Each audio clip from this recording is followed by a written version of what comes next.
Salut les fermiers, bienvenue sur Cocotte TV. Aujourd'hui, je vous présente un nouvel écran de chez Asus, le XG27UQ. Un écran qui vient enfin concurrencer le seul écran 4K 144 Hz FreeSync compatible G-Sync en 27 pouces. Et donc là, j'ai dit toutes les bonnes caractéristiques de cet écran. Donc du coup, on est sur un écran de chez Asus, le XG27UQ, comme je l'ai dit, qui va se trouver dans les alentours de 900 € et qui présentera une dalle UHD en IPS. UHD, c'est-à-dire 3840 par 2160 pixels. Et on va avoir le droit à du FreeSync compatible G-Sync. Alors la compatibilité de G-Sync n'est pas encore validée par Nvidia, mais d'après Asus, ça va être le cas. L'écran est estampillé d'un peu partout au niveau du G-Sync, donc on va leur faire confiance. On va vérifier ça d'ailleurs en jeu. On a le droit à du 144 Hz, bien sûr, un taux de contraste 2000:1 qui est propre à l'IPS, une dalle mat, bien sûr, encore une fois, et aussi on va avoir le droit à 1 milliseconde et un calibrage d'usine aux petits oignons. Alors sur le devant, on va avoir le droit à un cadre qui va être épais en plastique noir, qui va encadrer la dalle justement, qui va être mat. Un petit logo ROG en chromé en dessous.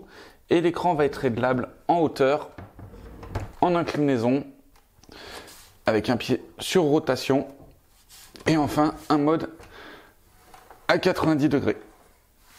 En dessous, la base va être en métal noir. Et il y aura un petit projecteur du logo ROG en rouge. Alors derrière, on en voit un petit peu plus. On va voir la colonne qui va être en plastique noir avec un petit logo ROG ici qui va être contrasté avec du brillant en noir brillant et un petit éclairage qui va s'éclairer en rouge. En dessous, un passe-câble et enfin la base qu'on revoit qui va être en métal avec des détails en rouge.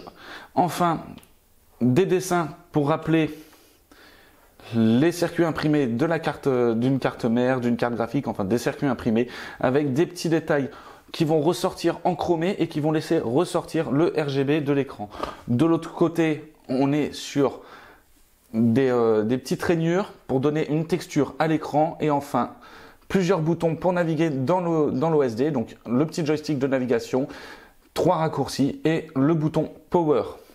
Derrière, on a un petit cache-câble qui va permettre de ranger bien les câbles et on aura le droit à la connectique de l'autre côté avec une entrée USB et 2 sorties USB, 2 HDMI, 2 DisplayPort, une prise casque et bien sûr la prise secteur. Alors un petit tour dans le panneau de configuration de Nvidia, comme vous pouvez le voir, on peut activer le G-Sync compatible. L'écran n'est pas certifié Nvidia, cependant d'après Asus, comme je l'ai dit en début de vidéo, il est en cours de validation. En jeu, on n'a aucun souci, il fonctionne exactement comme un G-Sync compatible.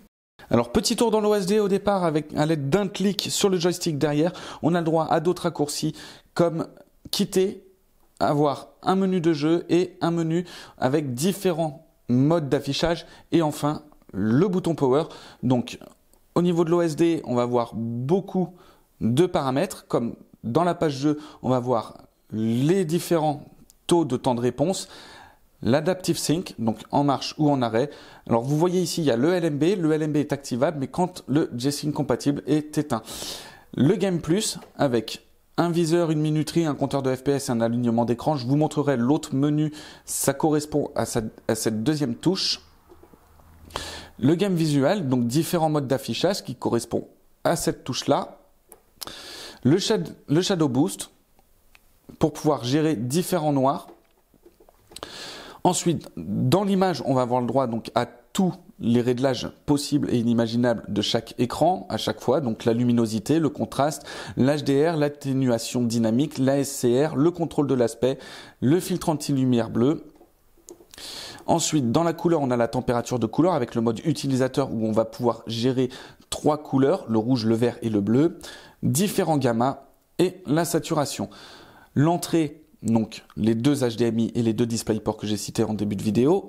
Les effets d'éclairage, donc pour gérer le RGB et aussi le petit œil en rouge en dessous, donc soit via Aura 5 de Asus via le logiciel quand on branche l'écran en USB, soit différents modes de couleurs sans que l'écran soit synchronisé avec l'ordinateur. Et enfin, la lumière en mouvement, donc le petit œil en dessous en projecteur qui va projeter l'œil sur le bureau.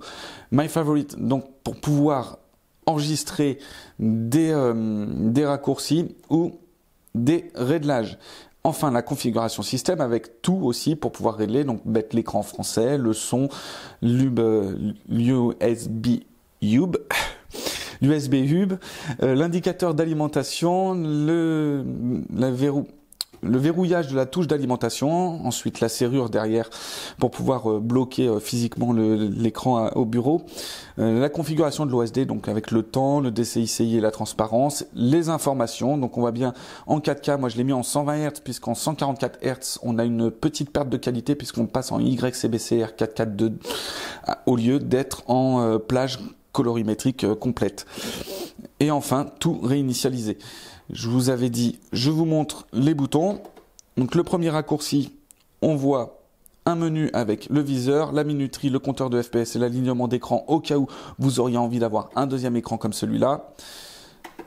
Le troisième bouton, les différents affichages. Et voilà en ce qui concerne la présentation de cet écran, le XG27UQ de chez Asus. Donc on est sur un écran qui va s'en sortir vraiment bien en jeu. On va avoir le droit à, donc du coup grâce à son FreeSync compatible G-Sync, on va aussi avoir le droit à de l'ELMB. Alors ELMB qui malheureusement n'est pas compatible avec le FreeSync G-Sync, c'est juste de l'ELMB et pas de l'ELMB Sync.